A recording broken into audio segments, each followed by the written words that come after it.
en la mañana de Ecomedios y con la conducción de Hugo Grimaldi, ya comienza Periodismo a Diario. Desde este mismo momento vamos a analizar para los oyentes las tapas de los diarios de papel, el contenido de las páginas web y las tendencias de las redes sociales. Empezaremos a compartir títulos, notas, videos y fotografías, a mostrar personajes y a recomendar columnas y enfoques. Y seremos implacables a la hora de identificar las noticias falsas. Para sumarle contexto a la información y para explicar qué se dice, qué no se dice, cómo se dice y por qué.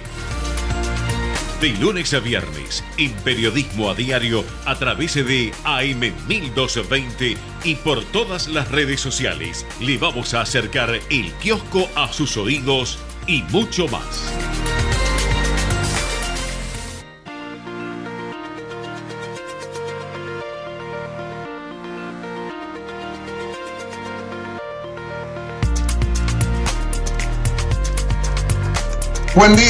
Buen día para todos, bienvenidos aquí a Periodismo a Diario. Perdón la euforia, pero estábamos tratando de tener la mejor conexión con ustedes. ¿Cómo les va? Buenos días, buena jornada. Miramos el cielo, como todas las mañanas, celeste hasta ahora. Viene linda la jornada. Tenemos ahora una temperatura que debe estar rondando los 20 grados. Les doy exactamente lo que había a las 7, 18 grados 6. Ahora estamos esperando la actualización. La humedad 86%, el viento del sudeste a 5 kilómetros por hora. La máxima para hoy, 27 grados. Hemos pasado este fin de semana un poquito de tormentas, un poquito de lluvia, chaparrones, pasó. Y para esta semana no tenemos prevista prácticamente nada. Cero agua en la semana. Para mañana martes, 27 de máxima, 28 para el miércoles, jueves, viernes 27, sábado 28, domingo otro tanto. Bueno, vamos a tener una jornada bien, pero bien equilibrada, veraniega, pero no de loco calor pasado los 30 ni nada por el estilo. El cielo, dice el servicio meteorológico, estará algo nublado y ahora vemos allí alguna nubecita, pero realmente no molesta. Tendremos una muy, muy linda jornada. Bueno, como día lunes, como siempre ocurre, hay titulares para todos los gustos, pero hay uno que en todo caso está nucleando lo que los diarios quieren decir. Y les diría que en gran parte con mucho de especulación.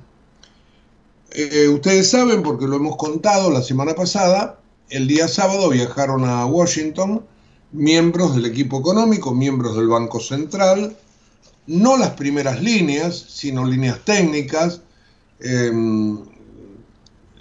funcionarios de Martín Guzmán y funcionarios de Miguel Pelle.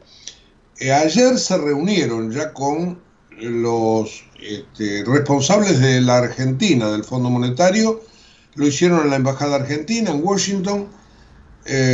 Me imagino yo que debe haber sido una reunión más que nada de acercamiento, no digo protocolar porque se conocen, pero en todo caso para poner arriba de la mesa los temas principales. Digo que no hay concordancia con respecto a los diarios porque en realidad no debe haber pasado nada, ya simplemente tiraron líneas sobre cómo van a ser las reuniones de esta semana. Hay varios temas para discutir y la prueba está que los diarios no se ponen de acuerdo en qué temas, porque realmente va a ser lo más importante de la semana, pero ayer no pasó absolutamente nada. Clarín dice en su portada que presionado por la pérdida de reservas, el gobierno apura un acuerdo con el Fondo Monetario, un título bastante abierto. Va en negocios, otro más abierto si quieren, semana clave, casi un clásico en estas cosas. Ámbito, va un poquito más allá, y yo cada día le tengo menos confianza a ámbito financiero. Yo recuerdo en la década del 70, ámbito era un faro para los inversores, ¿no? Todo lo que decía Julio Ramos finalmente se cumplía.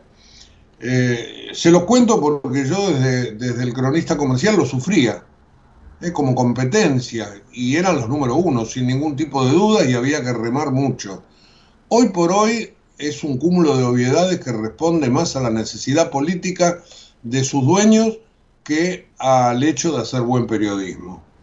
Por eso cuando dice tramo final del acuerdo en algo que comienza, a mí me mueve un poco a la sonrisa, porque uno se da cuenta y el mercado se da cuenta y así lo ha abandonado. Hoy por hoy, los demás diarios, sobre todo el cronista comercial, están un escaloncito por encima de ámbito financiero que ha perdido, lamentablemente, credibilidad para ese sector de público. Porque entiendo la cuestión ideológica de página 12, o si quieren ustedes también la del diario La Nación.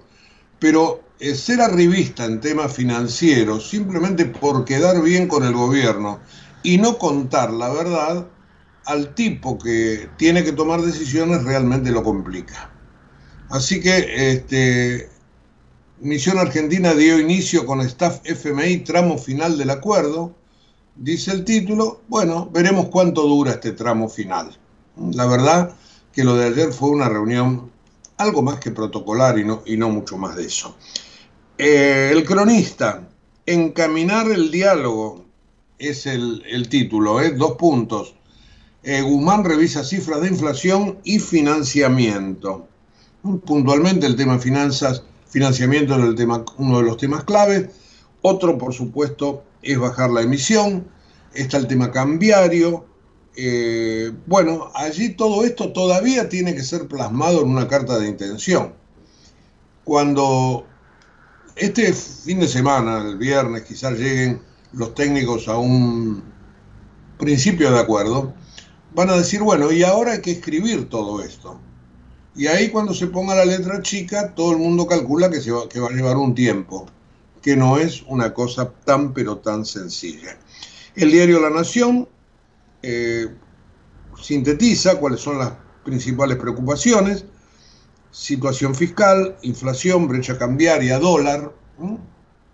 Cuando dice dólar, seguramente está puntualizando en el tema de la brecha, que es lo que más importa. Hoy creo que Clarín, en un titular interno, dice que el principal problema que nadie puede explicar allí en el fondo, bueno, ahora no sé si Clarín, pero el diario que lo dice no se equivoca, es que los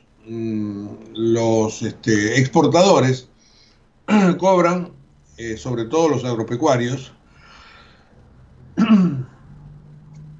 disculpen, los exportadores agropecuarios cobran bueno, nuevamente disculpas, un estornudo inoportuno. Cobran 67 pesos, mientras el dólar libre está en el orden de los 200. Así que esa brecha es la que hay efectivamente que achicar. Por último, el diario El Economista va directamente por el atajo y dice lo obvio. El gobierno retoma hoy las negociaciones. Lo de ayer, les reitero, fue un approach en Washington. Así que me imagino que mañana vamos a tener ya algo, alguna punta, y ahí sí nos meteremos en el tema. Pero siendo lunes, bueno, los diarios tratan de poner un poco la expectativa, y la expectativa es efectivamente esto que se está charlando yo les diría en preliminares todavía, con el Fondo Monetario, por más que luego se diga que la cosa está más o menos avanzada.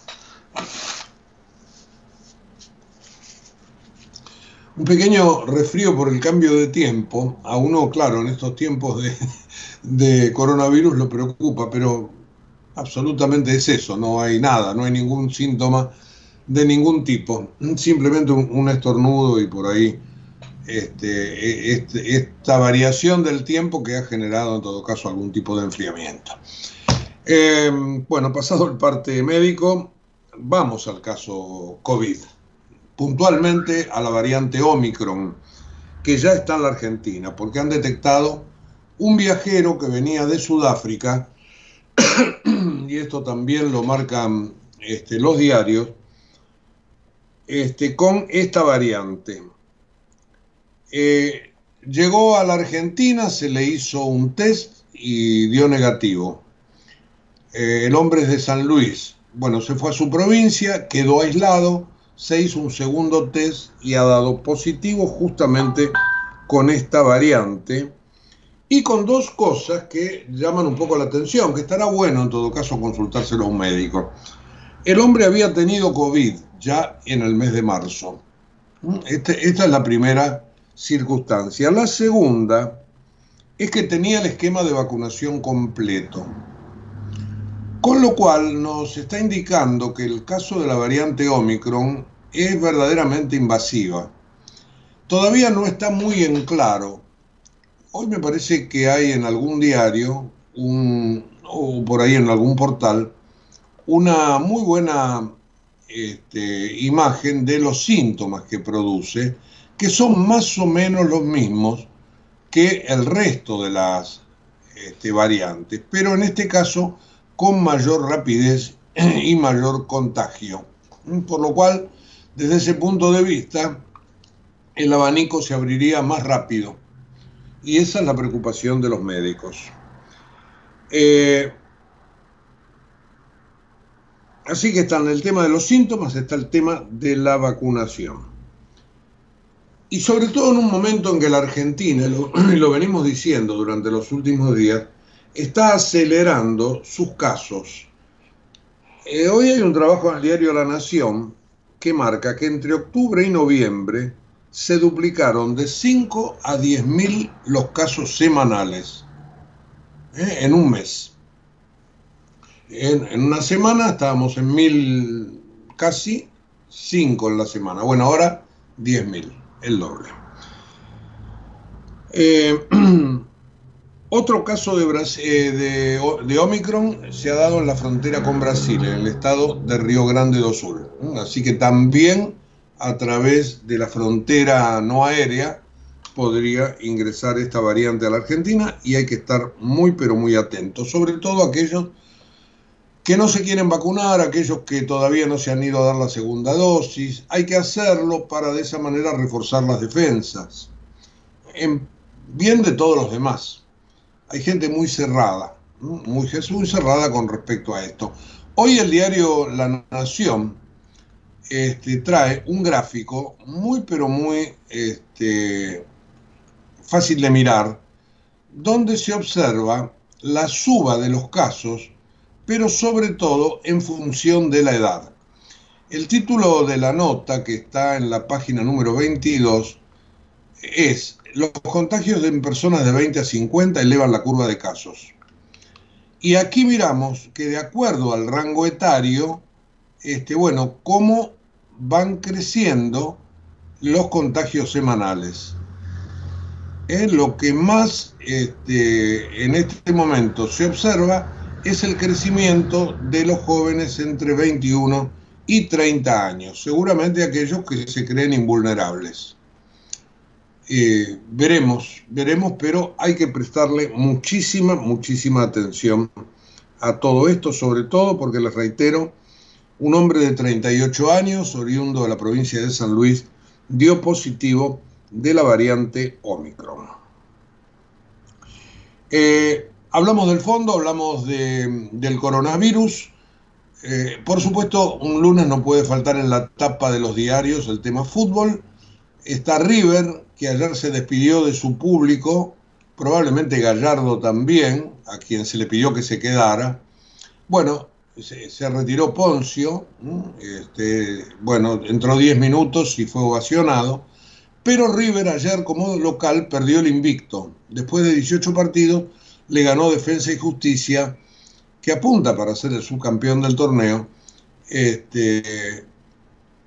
Le ganó 3-2 en la cancha de River, pero hay fotos de River prácticamente en casi todas las portadas de los diarios generales. Crónica titula y pone una foto de Gallardo: quédate en casa.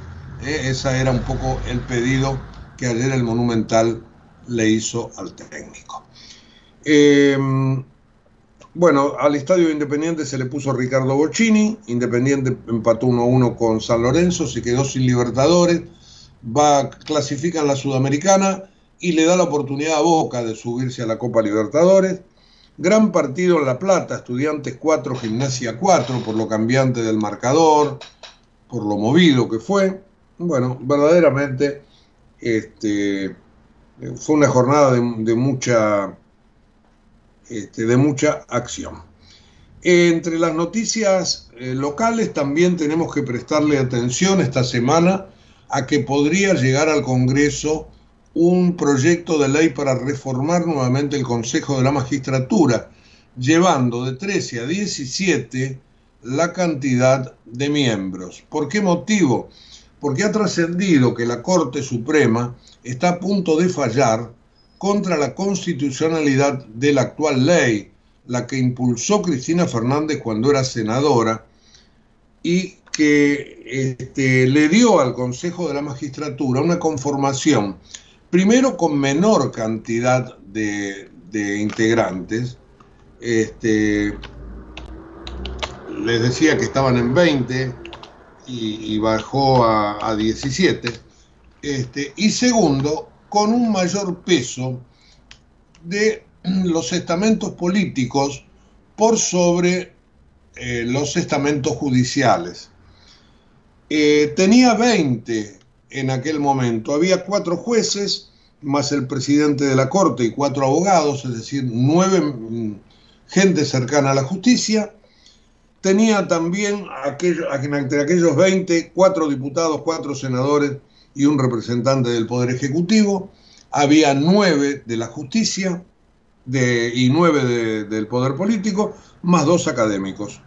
Hoy hay 13, con mucho menor equilibrio, porque los políticos solos de por sí pueden lograr la mayoría y hacer votar lo que ellos quieran, aún contra los representantes del sector judicial. Así que es eso lo que estaría viendo la Corte, que tiraría para atrás aquella reforma declarándola inconstitucional, y lo que estaría promoviendo que el Poder Ejecutivo haya preparado, Vilma Ibarra y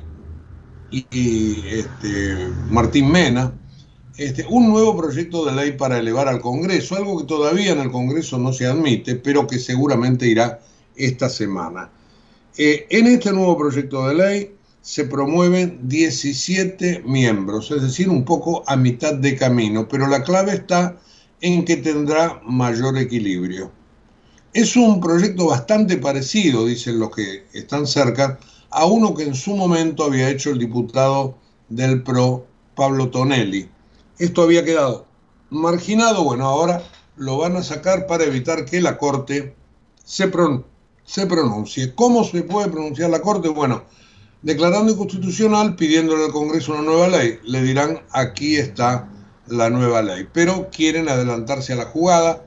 Veremos si hay tiempo, porque mañana se va a reunir la Corte, como todos los martes. Bueno, veremos si finalmente tiene o no tiene resolución del caso.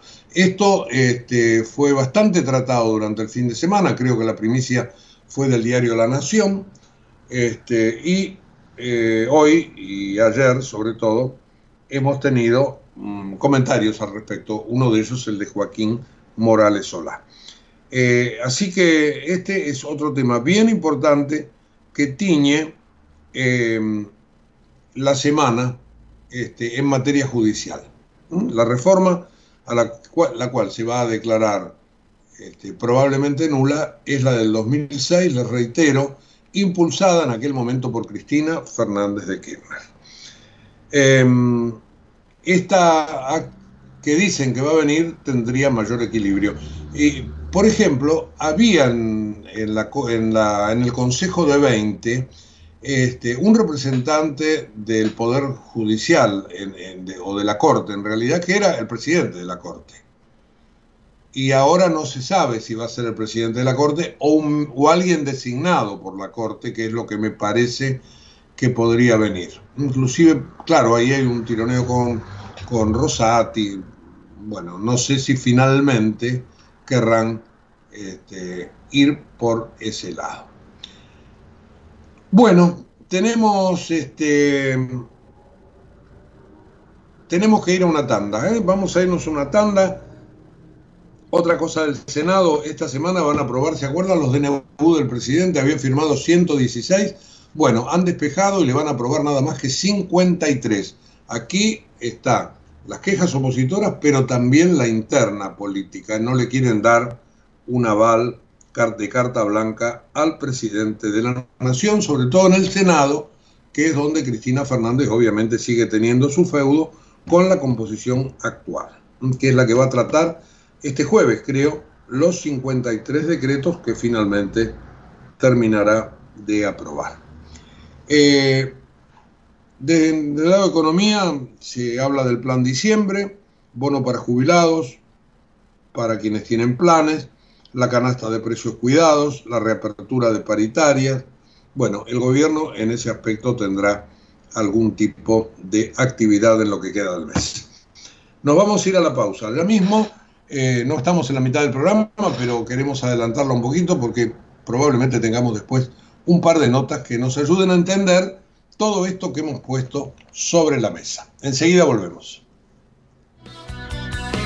Vamos la radio, somos tu voz, vamos con Eco, siempre la verdad y la mejor información. El mejor gimnasio te espera, OnFit es de primera, en OnFit vamos a cuidarte, en OnFit venimos a encontrarte. No dejemos de cuidarnos. Usemos siempre tapaboca. Mantengamos distancia. Elijamos espacios abiertos. Ventilemos lugares cerrados. Para más información, entra a buenosaires.gov.ar/coronavirus. Cuidarte es cuidarnos. Buenos Aires Ciudad. La Posada Morada dos Ventos te espera en Pipa, la mejor playa del nordeste de Brasil. Única por su bahía con delfines. 12 exclusivos departamentos y 3 piscinas circulares en medio de un jardín tropical. Podés venir con cualquiera de las vacunas aplicadas en Argentina. www.moradadosventos.com. Morada Dos Ventos, Pipa, el primer lugar cuando decidas viajar. Informate en ecomedios.com. Seguinos en Twitter, @ecomedios1220. Diarios y blogs, portales y noticieros, Facebook y Twitter. Para sacarle el jugo a todos los medios. Periodismo a diario por Ecomedios.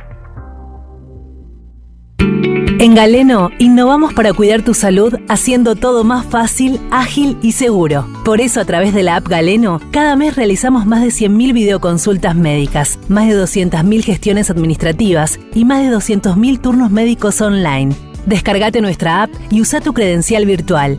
Galeno, te cuidamos todo el tiempo. SS Salud, órgano de control 0800 222 Salud, web sssalud.gov.ar. ¿Todavía no tenés la app Galicia? Podés pagar todo lo que quieras con el QR de Modo, transferir a cualquier contacto de tu celu, pedir que te envíen plata, pagar servicios, recargar tu SUBE y mucho más. ¿Qué estás esperando? Hacé tu vida más fácil con la app Galicia. Bajate la app en App Store y Google Play. Cartera de consumo solo para clientes habilitados en la app Galicia. Puede requerir conexión a internet o datos móviles a cargo del cliente. Modo de propiedad de Play Digital S.A. Más info en bancogalicia.com.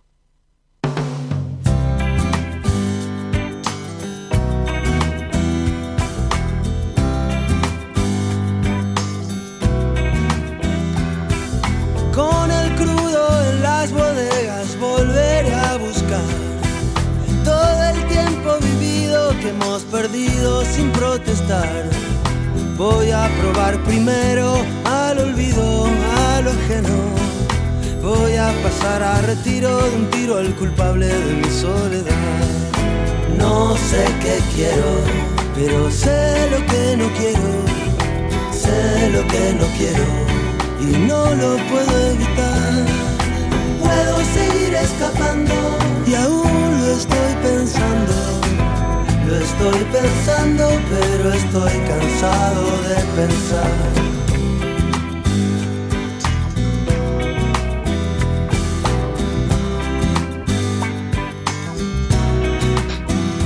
Bien, volvemos a Periodismo a Diario, programa 215 de este año. El Servicio Meteorológico Nacional no ha actualizado la temperatura, sigue teniendo en su pantalla el registro de las 7 de la mañana, 18 grados 6, la humedad 86%, el viento sudeste a 5 kilómetros por hora, el pronóstico sigue dando parcialmente nublado para toda la jornada, 27 el máximo o la máxima. Otro tanto para mañana, para el día miércoles, 28 grados de temperatura en la máxima del día. Bien,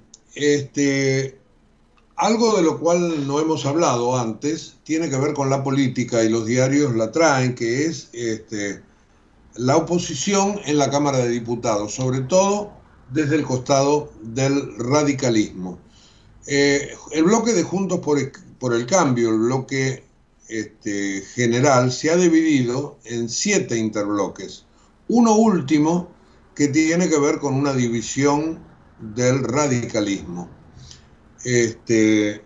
Los diputados que están respondiendo a Martín Lustó se van a correr en un bloque propio.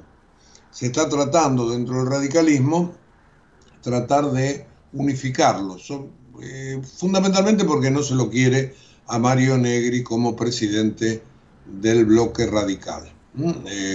El interbloque entonces tendrá 7 espacios y allí veremos cómo se da la coordinación. Estaba Alfredo Cornejo, por ejemplo, como candidato para presidir ese interbloque, donde va a haber uno de la coalición cívica, en otro estará Emilio Monzó, Margarita Stolbizer, habría 2 de los radicales, uno con Negri y otro con Jacobiti, que responde a Lustó. Estaría López Murphy con un monobloque, y ahí son 5 o 6, y alguno más que se me está perdiendo. Pero la idea es estar separados, aunque cada uno después, o que todos luego, junten los 116 del número que da todo este conglomerado. Hoy podría haber una buena noticia, llegaría desde Ginebra. En la ONU, quizás la Argentina gane la nominación para presidir el Consejo de Derechos Humanos, ¿no? Justamente algo que a la Argentina le importa mucho y le atañe, aunque a veces no voten otros organismos en consecuencia, sobre todo cuando hay países ideológicamente cercanos. Esto es mirar la realidad con 2 ojos, pero allí estará la Argentina y ojalá le salga esta nominación. Bueno, quiero volver al tema Consejo de la Magistratura, que a mí me parece bien importante, y para conversar con alguien que realmente sabe mucho del tema y que nos podrá orientar, lo tengo al doctor Félix Lonigro, que es un abogado constitucionalista, quien seguramente nos podrá dar alguna idea sobre lo que puede sobrevenir al respecto. Doctor Lonigro, buen día. Hugo Grimaldi, aquí en Ecomedios. ¿Cómo le va? Buen día. ¿Qué tal? Buen día, Hugo. Un placer. Bueno, muchas gracias. Bueno, decíamos que ha trascendido que la Corte Suprema declararía inconstitucional la actual conformación del Consejo de la Magistratura, porque nota, y así en su momento lo han pedido los abogados, nota que hay un desbalance bastante notorio entre la política y la justicia. Y esto después se refleja obviamente en la composición de las votaciones, etcétera, etcétera. ¿Le parece que se puede volver a un número de 20 o que va a progresar en todo caso este proyecto que parece que quiere mandar el Ejecutivo con 17? Bueno, a ver, vamos a aclarar lo siguiente al respecto. No? Cuando en el año 94 la Constitución creó a este órgano y lo incorporó dentro de la estructura del Poder Judicial, determinó qué clase de funcionarios debían integrarlo: jueces, abogados, representantes del Congreso y del Poder Ejecutivo, académicos, pero no estableció la cantidad. Lo único que dijo es: el Congreso deberá decidir la cantidad de miembros, estableciendo una representación equilibrada de todos esos estamentos. Entonces, bueno, el Congreso sancionó una ley que estableció primero 19 miembros, cosa que modificó a la semana y lo llevó a 20, pero después, durante la reforma que hizo Cristina Fernández, esto se redujo a 13 miembros, y así quedó hoy. Hoy, si uno ve la cantidad de integrantes que tiene el Consejo de la Magistratura y la cantidad de representantes de cada estamento, uno ve que de los 13, 7 provienen del sector de la política, porque hay 3 diputados, 3 senadores y un representante del Poder Ejecutivo, o sea, más de la mitad, ¿no? Permítame un detalle simplemente. En la primera composición, en la de 20, había 9 miembros provenientes de la política y otros 9 que llegaban de la justicia, incluido el presidente de la Corte. Sí, en realidad en aquel momento había 5 jueces, uno de ellos el presidente de la Corte Suprema de Justicia, 4 abogados, ahí tenemos 9, y después había un representante del ámbito académico y científico, y teníamos 4 diputados, 4 senadores, y un representante del Poder Ejecutivo. O sea, más de la mitad no eran, no provenían del sector político. Hoy sí, cosa que no es bueno. Ahora, si la Corte declara la inconstitucionalidad de esta representación actual por considerarla desequilibrada, pueden pasar 2 cosas: o que la Corte declare la inconstitucionalidad y defina que se debe volver a la integración de 20 miembros, o puede pasar que la Corte declare la inconstitucionalidad y le encargue al Congreso una nueva ley para adecuarla al fallo que dicte. Esto no lo sabemos. Eso ahí tenemos que ver cómo sale el fallo de la Corte. Pero si el fallo de la Corte decide que el Congreso tiene que establecer una nueva cantidad de miembros en función de modo equilibrado, bueno, hay un proyecto que aparentemente enviaría al Poder Ejecutivo que prevé 17 integrantes. De esos 17 integrantes, aparentemente la representación política quedaría igual que ahora: 3 diputados, 3 senadores y un representante del Poder Ejecutivo, o sea que serían 7, y los otros 10 vendrían del sector de la justicia, de los abogados y del ámbito académico y científico. Bueno, no se prevé en el proyecto nuevo que el presidente de la Corte sea el presidente del Consejo de la Magistratura. Pero alguien nombrado por la Corte, entiendo, ¿no? Bueno, no, la verdad es que no sé, habría que ver cómo va a salir ese proyecto. Claro. No creo, no sé si tiene que ser alguien nombrado por la Corte. Me parece, bueno, no sé, no me animo a decirlo porque hasta que uno no lo ve, no lo sabe. Tampoco yo lo he visto, simplemente lo he leído por ahí, sí. De cualquier manera, lo interesante en este caso es que si ese proyecto prospera, va a haber algo positivo, es que la política se reduce otra vez a menos de la mitad, porque sinceramente que haya representantes del sector político en un órgano que pertenece al Poder Judicial y que además tiene tan relevantes atribuciones, porque no solamente es la selección de magistrados inferiores y el inicio del proceso de remoción de los magistrados inferiores, sino también el ejercicio de facultades disciplinarias, dictar el reglamento del Poder Judicial, administrar los recursos. Es un super órgano dentro del Poder Judicial, y no es bueno que mayoritariamente esté manejado por sectores que provienen de la política. Así que a mí me parece auspicioso que se pretenda volver a darle a los magistrados y a los abogados y a los representantes del ámbito académico mayor participación en esto. No digo que eso vaya a asegurar la agilidad del órgano, porque como se sabe, cuando los órganos son tan numerosos, a veces son burocráticos y lentos.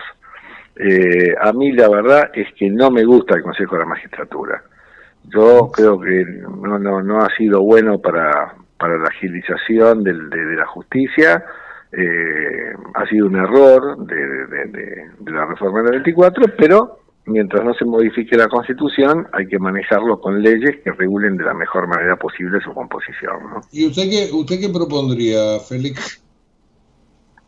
Yo creo sinceramente que los jueces tienen que seguir siendo elegidos por o bien eliminar la política, o bien dejar únicamente jueces, magistrados y representantes del ámbito académico científico, o bien sostener el criterio que era antes, que el presidente elegía a los jueces con el acuerdo del Senado. Nunca los sistemas son perfectos, pero dándole a los jueces luego independencia, dándoles la posibilidad de continuar en sus cargos mientras no les hubo una conducta, bueno, el presidente elige, pero los jueces, si son realmente jueces con conciencia republicana, adquieren como pasó, como supongamos, Carmen Argibay en su momento, que fue elegida por el presidente Néstor Kirchner, por su militancia en el ámbito internacional de los derechos humanos, y cuando asumió dijo: yo le agradezco al presidente que me haya designado, pero le di la mano y le dije no me vuelva a llamar porque no lo vuelvo a atender. Eso es una postura y un criterio de republicano que los jueces tienen que sostener, y en ese sentido que sean elegidos por el presidente con el acuerdo del Senado no es problemático. Y si mantenemos el Consejo de la Magistratura está bien, pero que nada de legisladores ni de representantes del Poder Ejecutivo. Es decir, en los hospitales tiene que haber médicos y médicos que dirijan el hospital y que atiendan a los pacientes. En el Consejo de la Magistratura tiene que haber abogados, jueces, o sea, cada uno a su especialidad. Eso no es ser corporativo, eso es sostener el principio de especialidad. Pero bueno, la Constitución establece que tiene que haber políticos, lamentablemente eso hay que respetarlo, pero no sería malo modificar este criterio cuando alguna vez se reforme la Constitución. Lo Negro, le quería hacer una pregunta que obviamente tiene una connotación política muy grande, pero y ahora va a entender por qué, pero que tiene que ver con este sobreseimiento que se le dictó a Cristina Fernández antes del juicio oral. ¿Hay otros antecedentes? ¿Esto es así? Yo sé que hay instancias para seguir apelando, etcétera, etcétera, pero ¿es correcto lo que hicieron estos dos jueces de Cámara? Perdón, del Tribunal del Tribunal Oral. A ver, a mí me parece escandaloso que los jueces del Tribunal Oral, que justamente forman parte del tribunal que tiene que desarrollar el proceso cuya preparación se vino gestando en la etapa de la instrucción, porque la etapa de la instrucción es una etapa preparatoria en donde se recopila la prueba, se identifican a los eventuales delincuentes, si se quiere, se toma declaración, se pone en prisión preventiva, pero digamos una etapa ordenatoria para que luego esa prueba recolectada y esa relación entre los presuntos culpables y las víctimas se ventile en un juicio oral, que los jueces de pronto digan: no, miren, todo lo que hicieron en la instrucción no sirve, así que no vamos a desarrollar el juicio oral, que es del que salen justamente los culpables o los inocentes. Sin embargo, estos dos jueces, uno de ellos con un envencimiento del cargo que 2 o 3 días después de haber dictado esa resolución, priva a la sociedad del desarrollo de la etapa más importante del proceso en una causa de una relevancia tan importante, no solamente por las personas que están involucradas, sino también porque se ventilaba lavado de dinero, asociación ilícita, negociaciones incompatibles con la función pública. ¿Cómo puede ser que estos jueces, con el antecedente de que ya pasó lo mismo con la causa del dólar futuro y la causa del memorando con Irán, 3 veces ya la justicia nos ha impedido ver si Cristina Fernández ha incurrido, Cristina Fernández y todos los funcionarios involucrados en todos estos delitos? La verdad es que es una verdadera vergüenza y estos jueces tienen que pasar necesariamente por un juicio político o por el juicio político que hace el Consejo de la Magistratura y el Jurado de Enjuiciamiento, porque realmente a mí creo que es escandaloso para la República. Igualmente esto sí va a ser revisado por la Cámara, ¿no es cierto? ¿Cómo? Que va a ser revisado por la Cámara, igualmente esto no está firme. Sí, esto va a ser revisado y esto yo estoy convencido que se va a dar vuelta. O sea, el proceso oral, el juicio oral creo que se va a terminar haciendo porque la Cámara de Casación va a resolver que esto sea así. Pero de cualquier manera, más allá de eso, el solo hecho de que haya jueces tan parcializados, ellos se conocen los antecedentes de Greenbank y de Obligado, y de compromiso con justicia legítima, que hagan estas cosas, ya es preocupante igual, ¿no? Doctor Lonigro, gracias por haber charlado este rato con nosotros. Nos ha esclarecido un montón de temas en los cuales para nada somos expertos, así que por eso requeríamos su opinión. Le mandamos un abrazo, ¿eh? Gracias, un abrazo a ustedes. Buena semana. El doctor Félix Lonigro, abogado constitucionalista. Bueno, hablando del tema del Consejo de la Magistratura, cómo ve él esta nueva conformación, qué va a hacer la Corte, si va directamente a pedir una nueva conformación, para lo cual ya hay una ley que se va a encaminar, o si finalmente se declara inconstitucional y vemos cuál va a ser el próximo paso. O las dos cosas a la vez, ¿no? Que es lo que los expertos creen que va a suceder. Bueno, aquí estábamos con el tema judicial en primera instancia. ¿Quieren poner un poquitito de música, Javier? No sé si tiene por ahí como para separar y distender, porque queremos hablar del COVID, y es otro tema realmente más que pesado. A ver, ¿qué nos encontraste por allí en materia musical? Dale.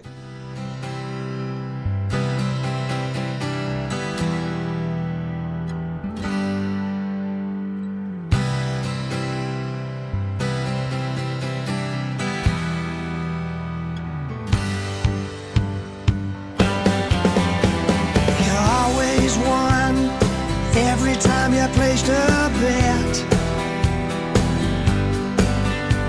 You're still damn good. No one's gotten to you yet. Every time they were sure they had you caught, you were quicker than they thought. You just turned your back and walked. Always said the cards would never do you wrong. The trick you said was never play the game too long. A gambler's share, the only risk that you would take, the only loss you could forsake, the only bluff you could not fake. You're still the same. I caught up with you yesterday, moving game to game. No one's standing in your way. Turning on the charm long enough to get you by. You're still the same. You're still aim high, yeah.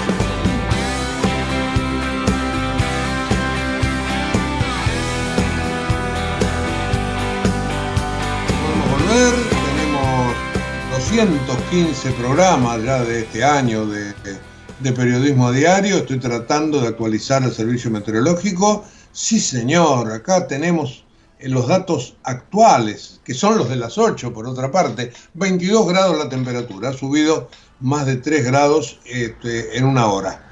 27 la máxima para hoy. El cielo se está nublando, de a poquito, pero igual no se espera lluvia de acá hasta, por el resto de la semana. Bueno, les dije que íbamos a hablar del tema COVID, ¿no es así? Venimos siguiendo, por otra parte, las estadísticas bastante desde hace varios días, y Les decía hace un rato que entre principios de octubre y fines de noviembre los casos confirmados de COVID-19 pasaron de un promedio semanal de 4.900 a exactamente 10.200 por semana, es decir, se duplicaron. Además, por primera vez en los últimos 2 meses, las estadísticas nos dicen que la semana pasada se superó la barrera de los 2.000 contagios, algo que se registró en 2 jornadas consecutivas. Así que lenta pero progresivamente la tendencia está en alza. Ahora, lo interesante es hacer un análisis sobre cuál es el segmento de la población que en este momento tiene mayor incidencia en este ascenso. Yo les dije hace un rato que esto se da probablemente entre la gente que menos interés tiene en vacunarse. Y es así, efectivamente. Los datos oficiales del Ministerio de Salud nos dicen que la mayor parte de los casos registrados en estos últimos 60 días, que son más o menos unos 60.000, se concentran en personas entre 20 y 50 años. De este grupo, poco más de 20% está en el rango más bajo de la edad, 20, 22, 23 años, y otro 20 cerca de los 50, es decir, que la población de jóvenes y de adultos fue la que mayor crecimiento de contagios presentó. Así que bueno, habrá que seguir de cerca. Ahí les decía yo en la página número 22 del diario La Nación un gráfico sobre los contagios. Bueno, será cuestión de verlo, de observar cómo han subido las cosas para tomar conciencia de lo que puede venir, sobre todo con esta variante Omicron que ya está en la Argentina, como les contábamos temprano. El diario La Nación, alrededor de ese gráfico, hace una serie de reportajes o de charlas con médicos que, bueno, dicen que hay que preocuparse, sobre todo en este grupo de los 20 a los 50 años. A casi 50 días del inicio de la vacunación de chicos de entre 3 y 11 años en todo el país, dice la información, la cantidad de inscriptos sobresale en los principales centros urbanos, mientras que en la capital el porcentaje rondaba 50%, en la provincia de Buenos Aires se llegó a 70%. Del total de registrados, más del 80% empezó su ciclo de inmunización, es decir, recibió al menos una dosis. Por lo tanto, el problema entonces no está en los más chicos, sino puntualmente en ese grupo de que va entre 20 y 50 años. Así que atención a no dormirse. Europa está muy preocupada. Por supuesto que los Estados Unidos también está pegando fuerte, y la vacunación hay que reforzarla en todos lados. Y en Europa, por ejemplo, hay grandes grupos de gente que no quiere vacunarse, que está decididamente en contra de la vacunación. Acá en la Argentina eso no se nota tanto, pero bueno, tendríamos que estar todos muy atentos porque entiendo los gustos individuales, pero también hay que pensar un poco en las cuestiones comunitarias. Para cerrar este tema sanitario, les leo el final de la nota de La Nación. Hablan con un médico de la unidad de terapia intensiva del Hospital Santoyani, que es además director de la carrera de medicina de la UCA, el doctor Lenín de Llanón Quevedo. Dice el médico: sin embargo, hemos aprendido que las medidas epidemiológicas y la vacunación disminuyen las muertes. Se trata de una evidencia que se asimila por sí sola y no puede imponerse a la fuerza, como tampoco debiera imponerse ninguna medida de salud. La aceptación de cualquier práctica no debe hacerse con engaños, como decir que la pandemia terminó y que todo vuelve a la normalidad, como tampoco debiera ser por la fuerza, como son las restricciones, prohibiciones o exclusiones. Entonces queda la persuasión, que es muy fuerte a partir de la evidencia. Pero persuadir en salud, dice el doctor de Llanon Quevedo, es una deuda pendiente de las políticas sanitarias. Todos tenemos derecho a elegir, pero también el deber de responsabilizarnos por las consecuencias de esas elecciones, ¿no? Justamente, bueno, representa un poco el pensamiento que siempre aquí en Periodismo a Diario hemos tenido al respecto. Bueno, preocupados.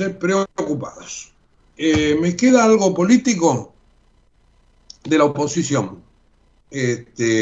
Bueno, le conté el tema de Juntos por el Cambio, los bloques en el Congreso, pero me queda algo con respecto a la deuda. Lo dejo para el final, porque la convoco ya mismo a Julieta Sibona, que, bueno, después del fin de semana puede abordar algún tema del espectáculo, de esos que nos gustan tanto, del cine o del teatro. Pero la presentamos con un poquitito de música, Javier, ¿puede ser?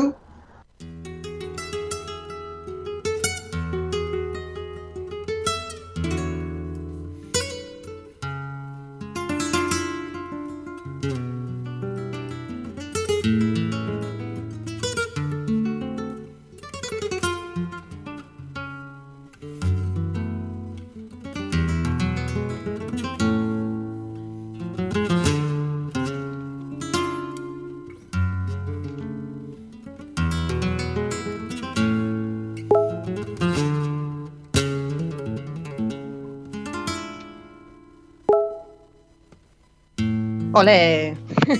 Olé. Hola, Hugo, ¿cómo va? Bien. Tengo un poquito de flamenco, qué sorpresa, ¿no? ¿Viste?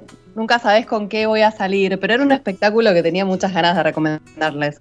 Bueno, a mí me gusta mucho el flamenco, me parece así como una forma de expresión, digo, muy interesante, igual que otros géneros musicales y de baile también, ¿no? Por supuesto. Pero bueno, me habré quedado con Madres Paralelas de Almodóvar y su presentación en el Festival de Mar del Plata ahí que me fue resonando. Pero era un espectáculo que tenía muchas ganas de recomendarles, que es Salir al Aire. ¿Sí? Salir al Aire es un relato flamenco de cuarentena. Eso es lo que propone. La bailadora principal es Inés López, que es una bailadora que es muy potente. Yo la vi en alguna presentación, vi muchos de sus videos, tengo muchas ganas de verla en vivo, y se presenta este jueves a las 21 horas en el Tinglado, que es un teatro muy chiquito pero muy cálido ahí en Mario Bravo al 900, Mario Bravo 948. Este espectáculo, que se llama Salir al Aire, es justamente una propuesta que combina un poco como la potencia del tablao flamenco clásico, ¿sí?, con proyecciones audiovisuales que se originaron justamente durante el periodo de cuarentena, y propone esta obra que es una especie de híbrido, o por lo menos propone un lenguaje donde mezcla la presencialidad y la proyección, como para reflejar un poco las sensaciones, tanto del encierro como la necesidad de moverse y de crear y de salir. Imagínate, Hugo, el flamenco con todas esas cosas que tiene justamente de retención, explosión, de la potencia que puede llegar a tener como para expresar todos estos sentimientos. Inés López es una bailadora, como te decía, Hugo, realmente que se las trae. Tuvo una formación con maestros como María Magdalena, La China, Manolete, El Farruquito, Granados, Yolanda Heredia, entre otros, que bueno, seguramente los que son del palo conocen muy bien.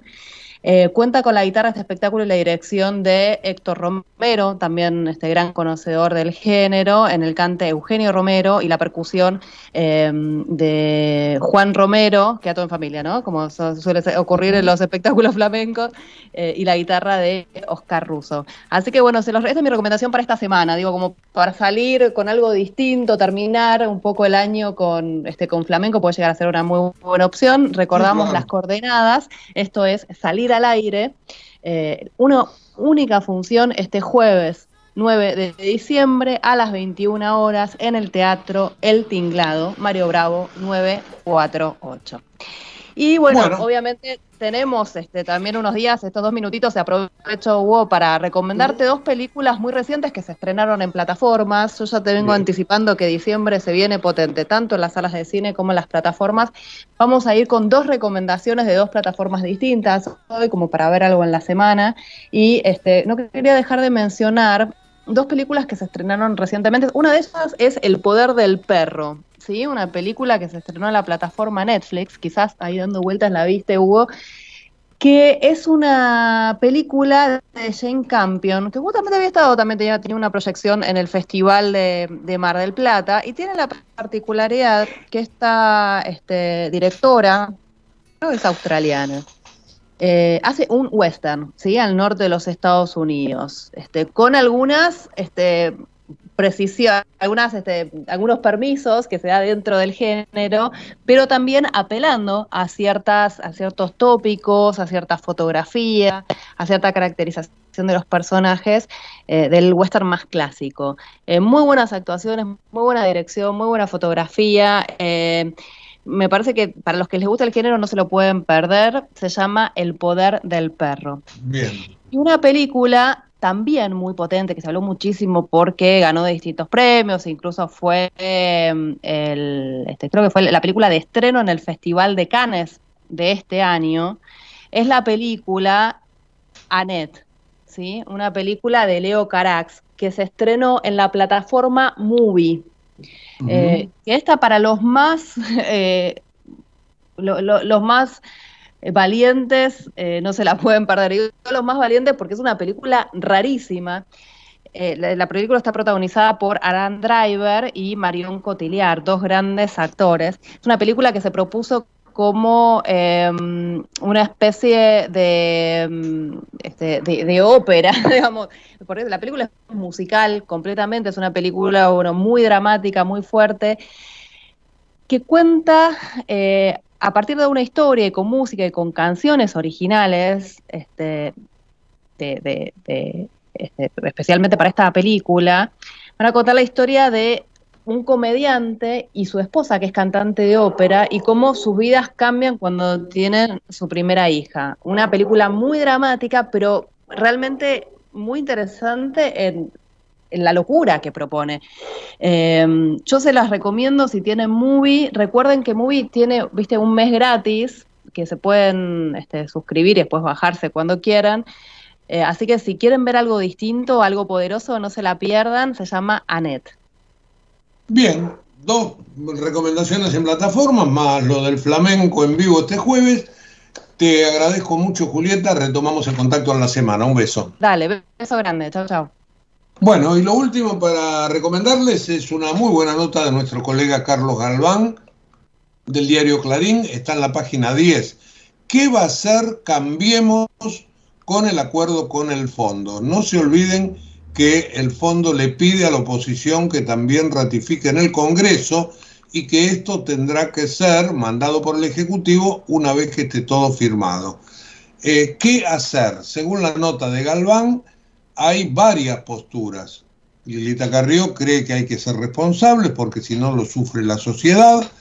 Hay otros que dicen hay que forzar a que el Frente de Todos vote distinto entre ellos mismos, que sea incómodo. Hay otros como Luciano Laspina, que dice que todo tendría que hacerse dentro de las reglas de ciertas condiciones para acompañar, por ejemplo, que todo el oficialismo esté de acuerdo y que el acuerdo no sirva de puente de plata para que el gobierno postergue las correcciones económicas hasta 2023 y que le toque al próximo gobierno, o que la reducción del déficit no sea por una vía de mayor presión impositiva. Así que está la discusión candente. Esto va más allá de las divisiones formales, de los bloques, etcétera, etcétera, o de qué se piensa para el año 2023 en materia electoral. Esto es concreto. Ahora, el nuevo bloque de Juntos por el Cambio, ¿cómo va a actuar legislativamente si el gobierno lleva al Congreso, tal como hay que hacerlo, el acuerdo con el Fondo Monetario? Así que es una de las grandes dudas que nos queda, la cuestión política asociada a lo económico. Que la pasen muy bien. Mañana vamos a volver a las 8 con Periodismo a Diario. Le vamos a prestar atención, obviamente, a la economía. Va a estar Néstor Sibona y vamos a tratar de ver cómo avanza la negociación con el fondo, con lo que se sepa hoy, donde ya van a estar sentados mano a mano los técnicos de los dos lados. Chau, que la pasen bien. Buena jornada para hoy. Desde Buenos Aires, transmite LRI 224, AM 1220, Ecomedios.